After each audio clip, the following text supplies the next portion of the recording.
అందరికీ నమస్కారం.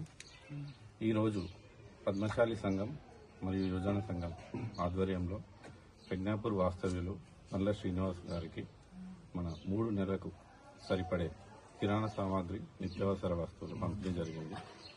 ఇదే కుటుంబాన్ని మేము ఈ కమిటీ ఎన్నికలప్పుడు విజిట్ చేయడం జరిగింది. అప్పుడు ఇచ్చిన మాట ప్రకారం అంటే పేద పద్మశాలీలకు కావాల్సిన మెడికల్ అవసరాలు, వైద్య అవసరాల నిమిత్తం కానీ వాళ్ళ నిత్యావసరాల నిమిత్తం కానీ ఇచ్చిన మేనిఫెస్టోలో ఇచ్చిన మాట ప్రకారం ఇది ఈరోజు తీర్చడం జరిగింది.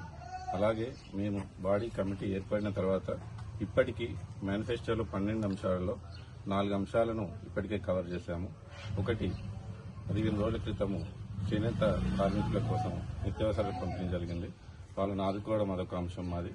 అది కాకుండా జీవితంలో అంతిమ మజిలీలో అవసరం వచ్చే అంత్యేష్టి సంస్కారాలకు సంబంధించిన భవన నిర్మాణం కార్యక్రమాలు కూడా మొదలు చేయబడ్డాయి.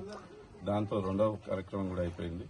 అంతేకాకుండా వైద్య అవసరాల నిమిత్తం అంటే పక్షవాతం వచ్చి వాళ్ళ కుటుంబం దయనీయ స్థితిలో ఉంటే ఈ పద్మశాలి కుటుంబాన్ని ఆదుకునే బాధ్యత మన సంఘం పైన ఉందని చెప్పేసి మేమందరం కలిసి ఇది కూడా చేశాము. ఇలా ఇంకొకటి కూడా అయింది.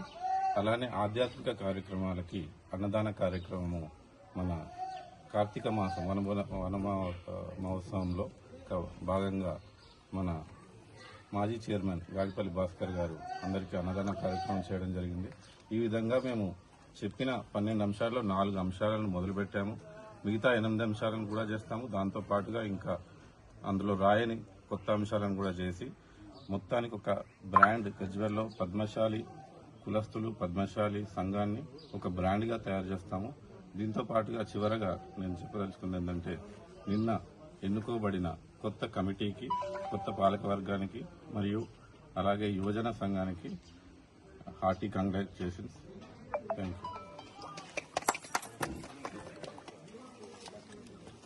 జై పద్మశాలి, జై పద్మశాలి, జై పద్మశాలి.